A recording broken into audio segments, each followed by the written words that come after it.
So we all know Game of Thrones loves foreshadowing. Just look at the first image shown from this episode. Right away I knew something was up and feared for the people inside the Great Sept of Baelor.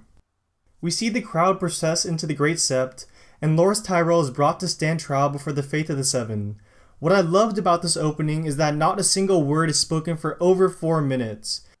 And the whole time there is this sad piano melody playing instead of talking, which I thought was a great way to foreshadow the events that were to come.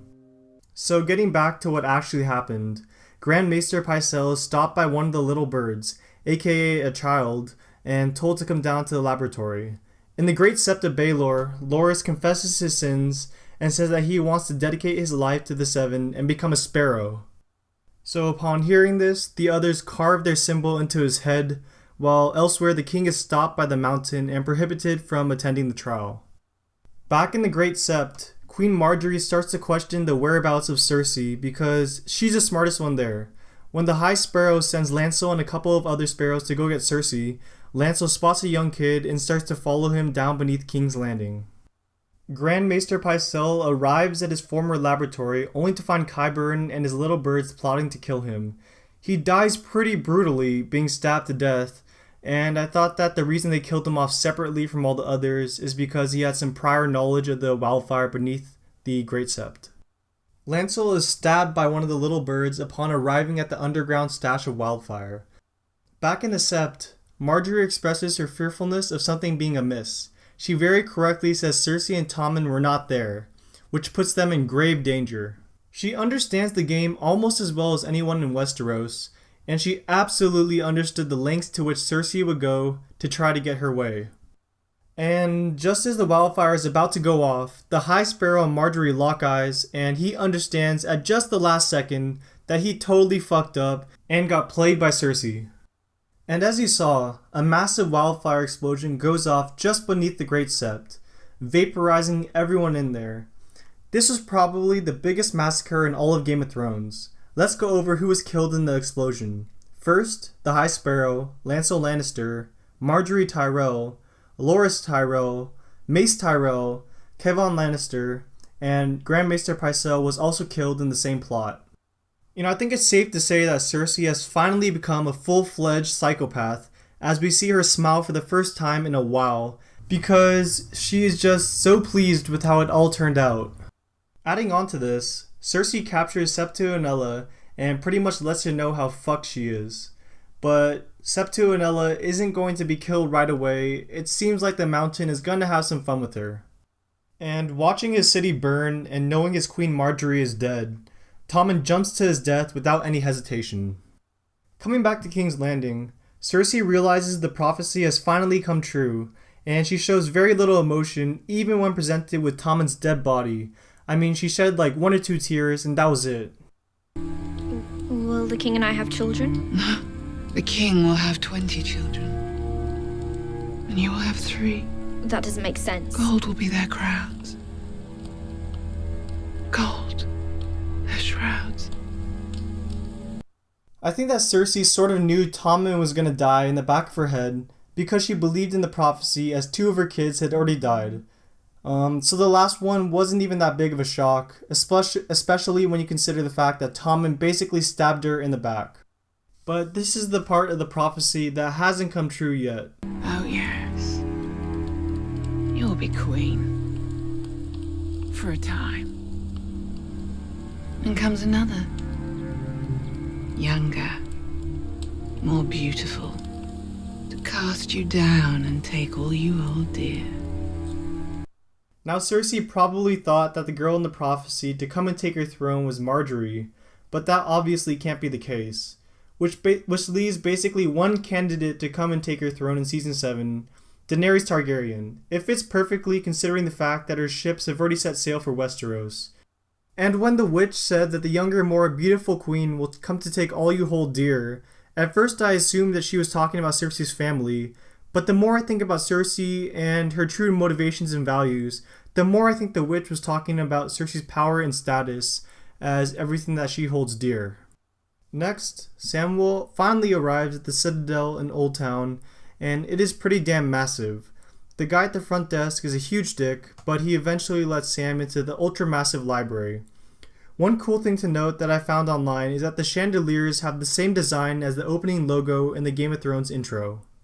So back in Winterfell, Davos comes in and tells Jon Snow that Melisandre burned Shireen at the stake to try and save the army. Mel tries to defend herself, but it's pretty difficult to come up with an excuse, especially when the crime is burning a child alive. Davos calls for her execution, but Jon Snow decides to exile her to the south, telling her never to come north again or she will be executed.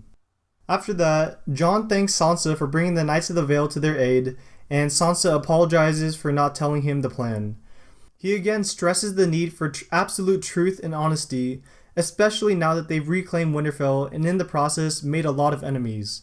Lastly, Sansa tells Jon that a White Raven arrived at Winterfell, and as I said in my episode 10 preview, the White Raven signals the start of winter. Next, we go to Dorne, where Lady Olenna meets with Ellaria Sand. The two are not friends per se, but they share the common goal of getting revenge on the Lannister family, and more specifically, Cersei. Ellaria rings a bell, and out pops Varys, and he will likely broker an alliance between Dorne, the Tyrells, and Daenerys, making them the strongest force in all of Westeros. Speaking of Daenerys, she breaks up with Daario, and admits to Tyrion that she did it all without feeling a thing. I feel like this plays perfectly into one of the themes of Season 6, which is women psychopaths. Think about it for a second. Ellaria Sand murdered King Doran and the Prince. Sansa smiled when Ramsay was being eaten alive. Cersei couldn't contain her grinning when the Great Sept of Baelor was being burned with all those people inside. Daenerys didn't feel a thing while breaking up with Daario. And later in the episode, Arya smiles when slitting Lord Walder Frey's throat. I wonder if this theme continues on throughout Season 7, as it really was the first season in which women have arguably played a more dominant and cutthroat role. So like I just mentioned, Arya has turned into an absolute psychopath as she carved up Black Walder and Lothar Frey and fed them to Walder Frey. I'm just glad that she's finally made it back to Westeros and finally had an impact on the main storyline. I really loved this next scene with Sansa. It showed just how much she has grown up since the last time she and Littlefinger were together. Lord Peter Baelish gives a pretty beautiful speech telling Sansa of his dream to have the Iron Throne with her by his side. Then he goes in for the kiss, but Sansa stops him in his tracks, and it is a sad moment for Littlefinger. The Stark women just don't like that guy. Because she rejected him, Lord Baelish again tries to get Sansa to turn on Jon by saying that he's not a Stark, he's just a bastard, and that you are more fit to rule than he will ever be. He tried to use the same tactic at Castle Black, but that kind of shit doesn't work on her anymore, because like I said, she has grown a lot. So up north, Benjen Stark tells Brandon Meera that he must leave them because he cannot pass the wall. Remember that Benjen was stabbed with an ice sword and saved by one of the children of the forest by shoving a piece of dragon glass into his chest.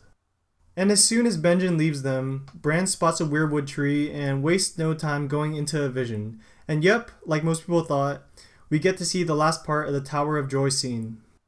We see young Ned Stark run up the stairs as he did in the last vision, and he turns around again and scans the area. Only this time, Bran didn't say anything. This to me was sort of definitive evidence that Bran did not change the past and that young Ned Stark always turned around no matter what. Or maybe Bran had already changed the past when he called out Father. I don't really know, to be honest. Getting back to the main storyline, Ned sees Lyanna in a pool of her own blood from childbirth. She pleads for Ned to protect her child by keeping his identity a secret, and it cuts to Jon Snow, and finally R+L=J has been confirmed. This scene also gave more credence to Jon Snow being Azor Ahai. Young Ned Stark places Dawn, the sword of Sir Arthur Dayne, at Lyanna's bedside. The sword is said to have been forged from the heart of a fallen star, and the prophecy states that Azor Ahai will be reborn when the red star bleeds. They clearly put Dawn next to a pool of Lyanna's blood, and I've said it a million times, everything is intentional in Game of Thrones. Next, the North holds a meeting of all the houses deciding what to do next. Jon warns everyone of the White Walkers, telling them that they are the real threat to be faced. Lyanna Mormont stands up and gives a great speech telling all the other Northern Lords that Jon Snow is the true king of the North, bastard or not. This in turn gets all the other lords to declare Jon Snow the king of the North. And the whole scene was eerily similar to Robb's declaration as king of the North.